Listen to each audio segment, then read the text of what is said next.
Because usually I've just lost and I'm super hungover on Sundays in Vegas, so this was a good change-up. Speaking of change-ups, Coach Cliff Kingsbury may be off the hot seat, and his QB1, inch shorter than listed on the roster, Kyler Murray rekindled the winning spirit he found in 2020. This time, 'twas his tiny legs, not his tiny arm, that carried his team. Now, it's hard to take a trip to Kansas City without getting some ribs involved. Holding his ribcage. A bad shot started Justin Herbert's career on Thursday night. Herbie took a shot, gave it his best shot, without getting a shot. Enough shots to make even little Wayne nauseous. But an old wise man had some advice for the young buck. Little 8% codeine never hurt anybody. 8% codeine is also just enough to make us forget how outdated this Chiefs tradition is. Another tradition not dying, the Chiefs winning, and they keep doing it without their old receiver. Not only is Coach McDaniels going to need a wheelbarrow, he also going to need Tua going to need a wheelbarrow after the season.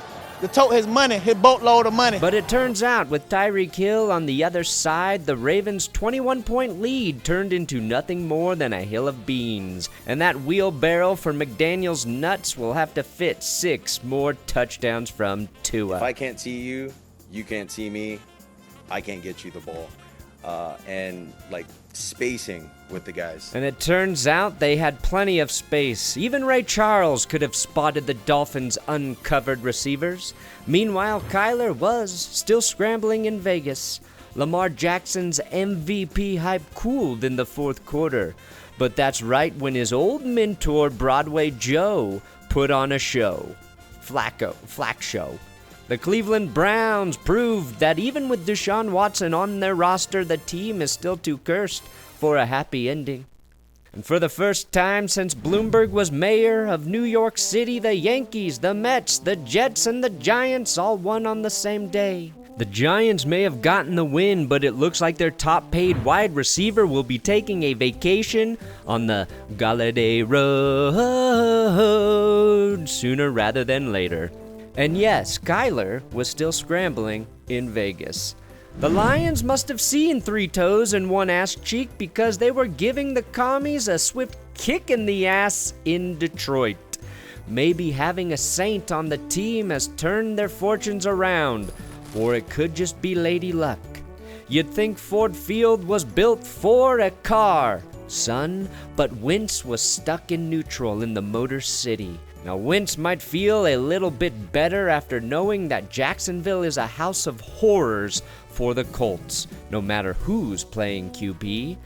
Frank Reich is a believer, but on this day, he was far from the best Christian at this game. Christian Kirk toward the goal line. Touchdown, Jacksonville. And while Jamar Chase extended a helping hand to his fallen brethren, Nico Collins proved the Texans can't escape the complex entanglements that form the kicking net, let alone escape the city that literally has to help its team win by counting down the clock. Tom Brady looks like a man who no longer loves to be on the clock, and there aren't enough numbers on the clock to count all of Jameis Winston's turnovers. He might have been suspended for a game, but Mike Evans taught Marshawn Lattimore a valuable lesson. You don't make fun of Tom Brady's plastic surgery. Just like the Patriots, the Bucs, well, they're learning to win without any help from Tom Brady. The Patriots once erased a 28-3 deficit, but this time it was the Falcons' turn to flip the script until they remembered they were the Falcons. Jump ball intercepted! The Rams have apparently erased the Super Bowl hangover, but the Bengals are still in dire need of some Pedialyte or an offensive line. Cooper was serviceable, but the greatest rush belonged to Kyler Murray, who finally finished his damn scramble. He managed to avoid a hit until he celebrated with the crowd. Kyler was attacked by the fans, and Justin Fields attacked his own. I mean, it hurts more in the locker room than the Bears fans. I mean, because at the end of the day, they're not putting in any work. But as Aaron Rodgers pointed out, we've won 104 times against them. Not that you're counting. No, I think everybody in Green Bay is counting, for sure. And for the Packers to get off when playing the Bears, sometimes. That's all it takes, right? just the finger. And the Bears, well, they never get off because they can't find the hole. And if there's a broadcast version of Dan Orlovsky running out of the back of the end zone, it is Dan Orlovsky in the booth. The big. Neither a sneeze nor a fart against the Bills, who cemented their top spot amongst everyone in their mother's power rankings. And it was only half of a primetime game, but that was enough for the Birds to slay Kirk Cousins in classic fashion on Monday night, while the Eagles gave the Vikings a Hertz donut in Philly.